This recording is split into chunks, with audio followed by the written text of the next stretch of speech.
Stoicism and emotions, how to feel without being controlled. Imagine receiving a message that instantly changes your mood. Maybe someone criticizes you, cancels your plans, rejects your idea, or says something unfair. Within seconds, your heart begins beating faster. Your mind starts building arguments. You replay their words again and again. Before you know it, one small event has taken control of your entire day. Many people believe Stoicism teaches us to avoid this problem by becoming emotionless. They imagine a Stoic as someone cold, distant, and unaffected by pain. But that is a misunderstanding. Stoicism is not about refusing to feel. It is about learning how to feel without surrendering control of your judgment, your actions, and your character. The Stoics understood that emotions are part of being human. Grief, fear, anger, excitement, disappointment, and love are not signs of weakness. The real question is not whether emotions appear. The question is what we do after they arrive. A wave may rise without your permission, but you can learn how to surf it. The first Stoic principle is simple: separate what happens from the story you tell yourself about what happens. Suppose a colleague does not reply to your message. The event itself is neutral, there has been no reply. But your mind may immediately add a story. They are ignoring me. They do not respect me. I must have done something wrong. Soon, you are no longer reacting to the unanswered message. You are reacting to an interpretation created by your own mind. Epictetus taught that people are disturbed not merely by events, but by the judgments they form about those events. This does not mean painful events are imaginary. Loss is real. Betrayal is real. Illness is real. But the mind often adds a second layer of suffering through prediction, exaggeration, comparison, and self-attack. Stoicism asks us to pause before accepting that second layer as truth. Instead of saying, "This is a disaster," say, "This is difficult, and I do not yet know what it will mean." Instead of saying, "They humiliated me," say, "They spoke critically, and I am deciding how to respond." Instead of saying, "I cannot handle this," say, "I do not like this, but I can take the next step." This is not positive thinking. It is accurate thinking. The Stoic does not replace a negative fantasy with a cheerful fantasy. The Stoic returns to the facts. That pause between an event and your interpretation is where emotional freedom begins. The second principle is the distinction between what is under your control and what is not. You cannot control whether people approve of you.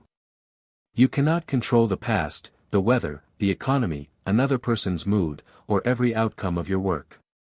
You can influence some of these things, but you cannot command them. What can you control? Your choices, your attention, your values, your effort, and the way you respond. This distinction matters because many powerful emotions grow when we demand control over things that were never ours to command. Anxiety often says, "I must know exactly what will happen." Anger says, "Other people must behave as I expect." Envy says, "Life must distribute success according to my preferred schedule."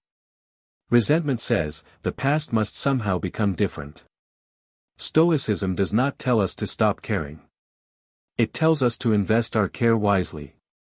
You can care deeply about the result of an interview while accepting that the final decision is not entirely yours. You can love someone while accepting that you cannot control their choices. You can work hard toward a goal while understanding that effort does not guarantee success. When you place your identity in the quality of your actions rather than the certainty of the outcome, emotions become easier to carry. Disappointment may still hurt, but it does not destroy your sense of self. The third principle is to allow the first feeling without obeying the first impulse. The Stoics recognize that the body often reacts before reason has time to speak. A sudden sound can create fear. An insult can produce heat in the face. Bad news can create heaviness in the chest. These first reactions are natural. The mistake is believing that because you feel something, you must immediately act from it. Anger may be present, but you do not have to send the message. Fear may be present, but you do not have to abandon the opportunity. Sadness may be present, but you do not have to conclude that life has lost all meaning. An emotion is information, not an order.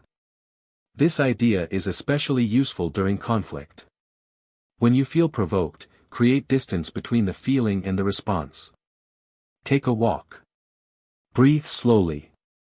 Write your thoughts without sending them. Ask yourself, what action would I respect tomorrow? Marcus Aurelius often reminded himself not to become like the people whose behavior disturbed him. That is a powerful standard. If someone is rude, your task is not to prove that you can be ruder. If someone is dishonest, your task is not to sacrifice your own honesty. Their behavior belongs to them. Your character belongs to you. The fourth principle is to examine emotions rather than suppress them. Suppression says, I should not feel this. Stoic reflection says, I feel this. What belief is feeding it? Maybe jealousy is revealing that you have tied your worth to comparison. Maybe anger is protecting a wounded ego. Maybe anxiety is being intensified by your demand for certainty. Maybe sadness is asking you to acknowledge a loss you have been avoiding. When you name an emotion clearly, it often becomes less overwhelming. Instead of saying, everything is terrible, try to be specific. I feel rejected. I am afraid of failing. I am disappointed because I expected recognition. I am grieving the future I imagined. Specific emotions can be understood. Vague emotional storms feel endless. Journaling can help. Write down 4 things. What happened? What did I feel? What judgment did I make? What response would reflect wisdom, courage, justice, or self-control? These 4 Stoic virtues offer a compass when emotions make the road difficult. Wisdom asks, what is actually true? Courage asks, what am I avoiding because it feels uncomfortable? Justice asks, what is fair and honorable toward everyone involved? Self-control asks, what impulse should I refuse to obey? The 5th principle is negative visualization, a practice that is often misunderstood as pessimism. The Stoics sometimes imagined losing what they valued, not to make themselves miserable, but to remember that nothing is guaranteed. When you briefly consider that a relationship, possession, opportunity, or ordinary day will not last forever, gratitude becomes sharper. You stop treating familiar blessings as permanent background scenery. The conversation with a parent matters more. The quiet morning matters more. Your health, your home, and your ability to walk, think, speak, create, and begin again become visible. This practice also prepares the mind for change. If hardship arrives, it is still painful, but it is not completely unthinkable. You have already reminded yourself that life is fragile and that your task is not to demand permanence, but to meet change with dignity. Stoicism therefore creates emotional depth, not emotional numbness. It helps us love without pretending we can possess forever. It helps us appreciate without becoming entitled. It helps us grieve without believing that grief has erased everything meaningful.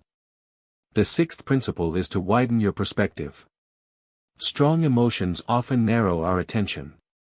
A mistake feels like your entire identity.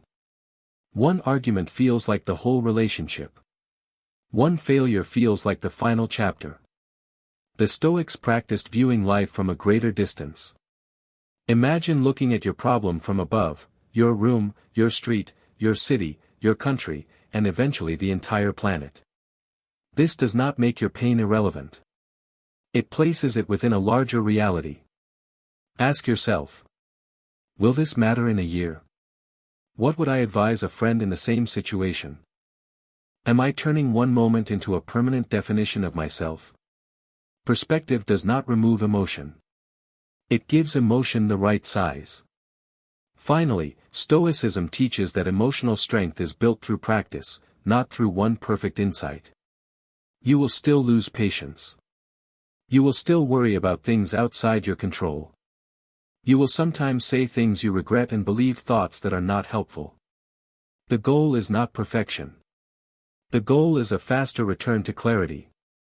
Each difficult moment becomes training. A delay trains patience. Criticism trains humility. Uncertainty trains courage.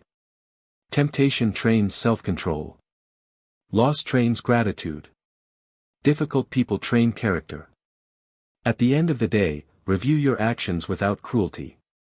Ask yourself, where did emotion control me? Where did I respond well? What can I practice tomorrow? Do not turn Stoicism into another reason to attack yourself. Self-judgment is not wisdom. Honest reflection should make you more responsible, but also more compassionate. To feel deeply is human. To choose wisely while feeling deeply is strength.